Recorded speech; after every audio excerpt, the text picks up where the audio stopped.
ನಮಸ್ತೆ. ಆರೋಗ್ಯಕರವಾದ ಸಬ್ಬಕ್ಕಿ ಕಿಚಡಿ ಮಾಡೋ ವಿಧಾನ: ಅರ್ಧ ಕಪ್ ಹುರಿದು ಪುಡಿ ಮಾಡಿಟ್ಕೊಂಡಿರುವಂಥ ಶೇಂಗಾ ಬೀಜ, ಬೇಯಿಸಿಟ್ಟಿರೋ ಗೆಣಸು, ಹಾಗೆ 1 ಕಪ್ ಸಬ್ಬಕ್ಕಿ. ಒಗ್ಗರಣೆಗೆ ತುಪ್ಪ, ಜೀರಿಗೆ, ಶುಂಠಿ ಬೆಳ್ಳುಳ್ಳಿ ಪೇಸ್ಟ್, ಕೊತ್ತಂಬರಿ ಸೊಪ್ಪು. ಮಾಡೋ ವಿಧಾನ: ಒಂದು ಬಾಣಲೆಗೆ 2 ಸ್ಪೂನ್ ತುಪ್ಪ ಹಾಕ್ಕೊಂಡು, ತುಪ್ಪ ಬಿಸಿ ಆದಮೇಲೆ ಜೀರಿಗೆ ಹಾಗೆ ಹೆಚ್ಚಿಟ್ಕೊಂಡಿರುವಂಥ ಹಸಿಮೆಣಸು ಹಾಕ್ಕೊಂಡು ಲೋ ಫ್ಲೇಮಲ್ಲಿ ಬಾಡಿಸ್ಕೊತಾ ಇದ್ದೀನಿ. ಇದಕ್ಕೇ ಕರಿಬೇವು ಹಾಗೆ ಶುಂಠಿ ಬೆಳ್ಳುಳ್ಳಿ ಪೇಸ್ಟ್ ಹಾಕ್ಕೊಂಡು ಮತ್ತೆ ಬಾಡಿಸ್ಕೋಬೇಕು. ಈಗ ಬೇಯಿಸಿಟ್ಟಿರೋಂಥ ಗೆಣಸು ಹಾಗೆ 1 ಕಪ್ ನೆನೆಸಿರೋ ಸಬ್ಬಕ್ಕಿ ಹಾಕ್ಕೊಂಡು ಮತ್ತೆ ಲೋ ಫ್ಲೇಮಲ್ಲಿ ಬಾಡಿಸ್ಕೋಬೇಕು. ಸಬ್ಬಕ್ಕಿನ ನೀವು ಓವರ್ ನೈಟ್ ನೆನೆಸಿಟ್ಕೊಂಡು ಬೆಳಗ್ಗೆ ಯೂಸ್ ಮಾಡಿದರೆ ಆಯಿತು.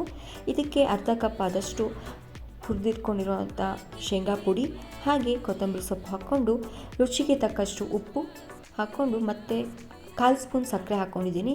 ನಿಮಗೆ ಬೇಕು ಅಂದರೆ ಸ್ಕಿಪ್ ಮಾಡ್ಕೋಬೋದು. ಸಬ್ಬಕ್ಕಿನ ನೀವು ಓವರ್ ನೈಟ್ ನೆನೆಸಿಟ್ಕೊಂಡು ಬೆಳಿಗ್ಗೆ ಯೂಸ್ ಮಾಡೋದ್ರಿಂದ ನಿಮಗೆ ಉದ್ರಾಗಿ ಬರುತ್ತೆ ಸಬ್ಬಕ್ಕಿ. ಇದಕ್ಕೆ ಅರ್ಧ ಹೋಳಾದಷ್ಟು ಲೆಮನ್ ಹಾಕ್ಕೊಳ್ತಾ ಇದ್ದೀನಿ. ನಾವಿದನ್ನು ತುಂಬ ಲೋ ಫ್ಲೇಮಲ್ಲಿ ಇಟ್ಕೊಂಡು ಹುರ್ಕೋಬೇಕು. ಈ ವೈಟ್ ಕಾಣ್ತಿರೋ ಸಬ್ಬಕ್ಕಿ ಎಲ್ಲ ಕಂಪ್ಲೀಟಾಗಿ ಟ್ರಾನ್ಸ್ಪರೆಂಟ್ ಆಗಬೇಕು, ಅಲ್ಲಿ ತನಕ ಹುರ್ಕೋಬೇಕಾಗತ್ತೆ.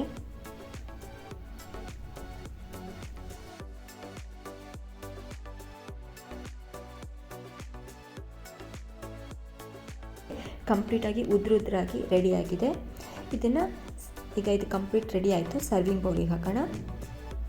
ನೋಡಿ, ಸಬ್ಬಕ್ಕಿ ಕಿಚಡಿ ರೆಡಿ ಆಯಿತು. ಹೇಗಾಯಿತು ಅಂತ ಕಮೆಂಟ್ ಮಾಡಿ. Thank you.